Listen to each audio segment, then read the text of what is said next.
অনেকদিন থেকে আমি একটু ইচ্ছে করছে যে মাইকে একটু বাইরে প্রোডাক্ট খাওয়াবো, তো তেমন কোনো সামর্থ্য ছিল না যে খাওয়ানোর মতো। তো সোনাকে না সবসময় আমি চালের গুঁড়ো খাওয়াই, তো একটু অনেক কষ্ট করে টাকা জমিয়ে দেখো কিছু জিনিসপত্র কিনেছি মাইকে বাইরের প্রোডাক্ট মানে খাওয়াবো চালের গুঁড়ো বাদ দিয়ে।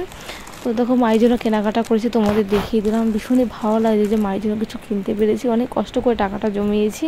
তো দেখো দেখতে পাচ্ছি এখানে ওটস আছে, দোকানে গেছিলাম একটা ওটসের প্যাকেট কিনতে গেছিলাম। ওটসের দাম তো জানো তোমরা অনেকটাই।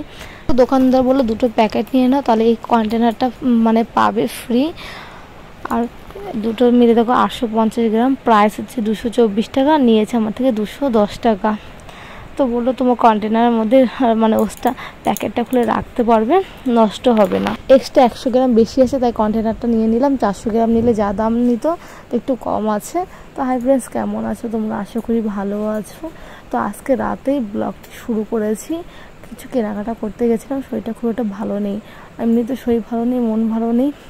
আর কি বলতো, মানে সোনাকে না তেমন করে কোনো খাবার খাওয়াই না। ইচ্ছে তো করে যে সোনার এখন 1 বছর 4 মাস বয়স, আমার ইচ্ছে করে সে যে সোনাকে, সবাই তো দেখি যে মায়েরা বাচ্চাদেরকে ভীষণ সুন্দর সুন্দর খাবার খাওয়াচ্ছে, বাট আমার তেমন কোনো সামর্থ্য নেই। তো দেখতেই পাচ্ছ যে আমার ঘর বাড়ি কেমন অবস্থা। আর এদিকে আমার বড়মশাই যে গাড়িটা দেখছো, ওটা হচ্ছে ভাড়া খাটার গাড়ি। প্রত্যেকটা দিন তো ভাড়া হয় না, একদিন ভাড়া গেলে 5 দিন বসে থাকে। আর পুরো সংসারটা এই গাড়ির উপরেই চলে, তো কজনের উপর সামলাবে? তো কি বলতো, সেটা তেমন কোনো বাচ্চারা তেমন খাওয়ার হয় না। আজকে অনেক কষ্ট করে জমিয়েছে, আর শোনা না তেমন কোনো খাবার খেতে চায় না, ও খাওয়ার প্রতি অনীহা এবং বিরক্তি প্রকাশ করে। মাই কিন্তু একদম মিষ্টি জিনিস পছন্দ করে না, তাই মাহিকে সকালবেলা চালের গুঁড়োটা এমনি প্লেন জল দিয়ে নুন দিয়ে খাওয়াই।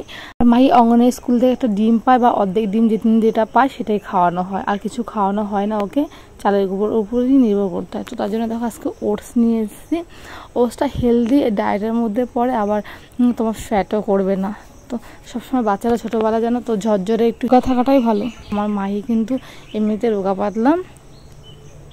তো দেখো একটার সঙ্গে আরেকটা নিয়ে নিয়েছি দুটোই, কারণ এটা না আমি একবারে সোনাকে না একদম গোটা মানে রান্না করে খাওয়াবো না, এটাকে আমি মিক্সিতে গুঁড়ো করে নেব। ওটসটা অনেক রকমভাবে রান্না করা যায়, খিচুড়ির মতো রান্না করা যায়, আবার তোমার এমনি প্লেন দুধ দিয়েও রান্না করা যায়। তো মাইকে আমি সকালে যে স্কুল থেকে যে খিচুড়ি দেয় ওটা খাওয়ানো হয়, তারপর ওই জন্য মাইকে আর ওটসের খিচুড়ি খাওয়াবো না, ওকে দুধ দিয়ে রান্না করে খাওয়াবো। তো মিষ্টি ছাড়াও, কিন্তু মিষ্টি খায় না। তো এখানে দেখো এই বাদামটা নিয়েছি, বাদামের দাম নিয়েছি 800 টাকা।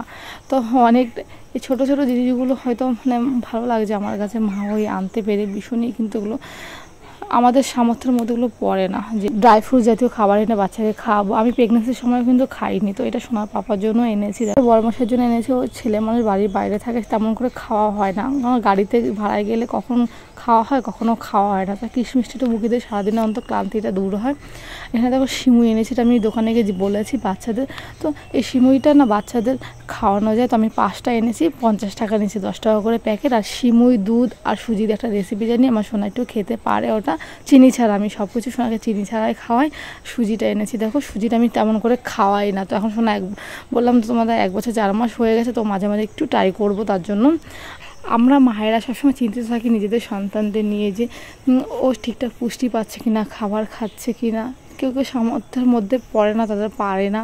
আমরা যেমন মধ্যবিত্ত ফ্যামিলি, তো একদিন মানে হলে হয় না, এরকম অবস্থা। তো কী করবো, আমার সন্তান আমরা যেভাবে মানুষ হয়েছি ও তেমনভাবে মানুষ হচ্ছে। বাট আমি মনে করি একটা বাচ্চা যদি ভাত, ডাল, মাছ, মাংস এগুলো খায়, একটু করে অন্তত খায়, তার পুষ্টির জন্য বাইরে প্যাকেট জাতীয় খাবার প্রয়োজন হয় না। তো চলো তোমরা সবাই ভালো থেকো, টাটা, বাবা।